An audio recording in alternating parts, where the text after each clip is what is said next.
ہمارے 60% آبادی ہماری ینگ ہے، اس کو آپ نوکری دینے کی بات نہیں کر رہے ہیں، اس کو پروڈکٹیو بنانے کی بات نہیں کر رہے ہیں، ان کو کیسے کام پہ لگایا جائے، بلکہ آپ کہہ رہے ہیں کہ 3 بچے پیدا کرو. تو یہ جو آر ایس ایس کی ڈبل اسپیک کی پالیسی شروع سے رہی ہے کہ گمراہ کرو اور پھر نفرت پیدا کرو تاکہ ان کا جو پولیٹیکل ونگ ہے بی جے پی کو اس سے فائدہ ہوتا رہے. سر، کانگریس کے اتر پردیش کانگریس کے ادھیکش ہیں،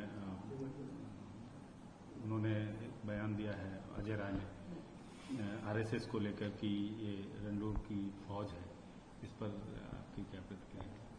نہیں، یہ اب وہ جو بھی جس کسی پارٹی کا نیتا اس طرح کی بات کرتا ہے ان کو بولنی چاہیے، مگر یہ بات سچ ہے نا کہ یہ لوگ زیادہ تر لوگ آر ایس ایس کی شادی نہیں کرتے ہیں.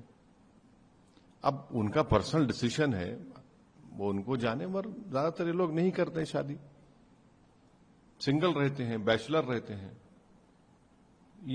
یہ ہے. اور پھر آپ یہ رہتے ہوئے آپ بول رہے ہیں کہ آپ مہیلاؤں سے کہہ رہے ہیں کہ 3 بچے پیدا کریے، اور آپ یہ نہیں بتا رہے ہیں کہ بھائی 2050 تک ہماری آبادی 2050 میں ہماری 60+ لوگوں کی آبادی 20% ہو جائے گی. اب آپ دیکھیے 75 سال کی بات تو کر دیے کہ نہ میں ریزائن کروں گا نہ کسی کو میں نے کہا ہے. بھائی آپ جب 75 سال کے آپ پہنچ چکے ہیں، 2050 میں 20% آبادی ہماری 60 سال کے اوپر کی ہوگی، 25% آبادی 60 سال کے اوپر 2031 میں ہوگی. ارے آپ اس پر تو بول دیجئے کچھ کہ اتنا بڑا جب دیش پر بوجھ ہوگا، اتنے لوگ جب بزرگ ہو جائیں گے، ان کا کیسے چلے گا؟ ان کا کیا کرنے والے ہیں آپ ان کے لیے؟ یہ اجر ہے جو بیان دیا. نہیں، وہ ان کو بتائیں، وہ بول سکیں، ہم کیوں بولیں گے؟ ہم یہ راجنیتی میں اس طرح کے بیان دینا. اب بھائی ان سے پوچھ لیجئے نا، اسدالدین اویسی سے کیوں پوچھ رہے ہیں؟ مگر آر ایس ایس کے بہت سے لوگ، وہ لوگ تو میرے خیال سے بیچلر رہنا بہت پسند کرتے ہیں. سر، مہوا موئترا ہیں، انہوں نے ایک بیان دیا ہے